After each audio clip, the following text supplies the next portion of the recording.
Why do you think it's important for young people to make meaningful connections? I think if I reflect on my childhood, it may seem a long time ago, but I reflect on the current challenges that young people face. I've seen it with my own children. I think it's a really challenging time to be a young person. I think the pressures from social media are really difficult, the instancy of that. And of course, more recently, I think the pandemic has really impacted on young people in a way that perhaps is underestimated. For sure, I definitely agree that the pandemic probably had a lot of change for a lot of people. And so next up, what tips would you give young people on how to make or maintain meaningful connections?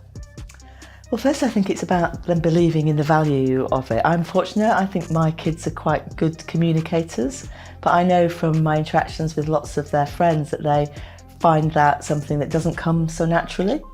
So I would encourage people to believe in communication is a good thing. I think rarely does something poor or adverse come out of communications. It does take time, doesn't it, to have the confidence to communicate. I'd say there's no such thing as bad communication. So whilst it may not come naturally to you when I'm engaging with my kids' friends, however that feels like it might have gone for me or for them, it tends to be a good thing. Okay. And how do you prioritise and look after your mental health and well-being?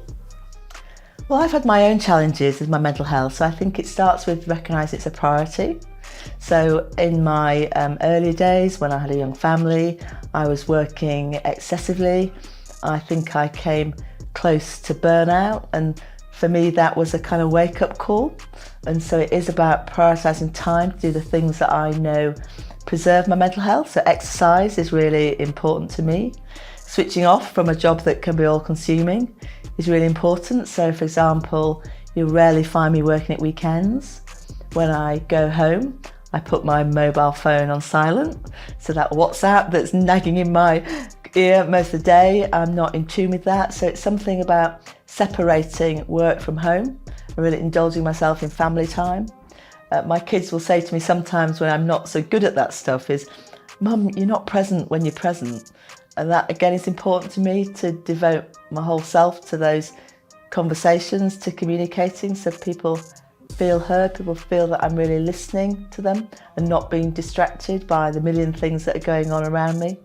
So finding time, making it a priority, sticking with those rituals so it becomes consistent, becomes the norm. Okay, cool. And how have you overcome challenges in your life? And if you could please provide an example of this. Well, I think the one I'd refer back to is the challenge that I had probably a good 10 years ago now, when I did feel extremely stressed by my work situation. I was working long hours that weren't sustainable, and I entered some coaching and kind of took control of that situation. So when I'm working with colleagues now, I'm talking to my team who might be feeling very stressed about their workload, my top tip is always take control.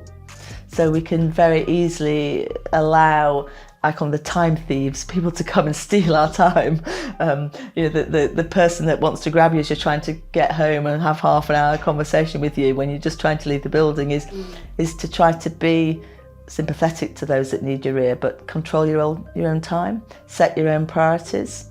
Don't allow yourself to be, sounds a bit harsh, but to be railroaded by others. You know, as I said, be in charge of your own diary, your own timings, and just make time for the things that you know make the difference. I know I'm in a much better space psychologically when I'm exercising, and at my peril do I let that go. So I make time to do that really regularly.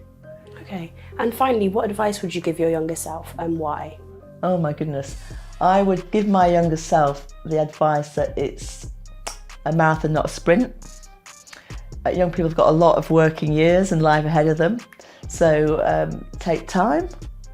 It sounds cool, take time to smell the roses, to look around, to make wise choices, not to rush into things. I was, as a young person, very driven, very ambitious, quite competitive, and I think in that haste to cross the finishing line, I compromised on relationships and good communication and didn't perhaps always bring people with me in the way that I think I do much better now by just slowing down. As I said, it's a marathon, not a sprint, and taking time to really invest in relationships. It is, my job boils down to its simplest form as it's about relationships.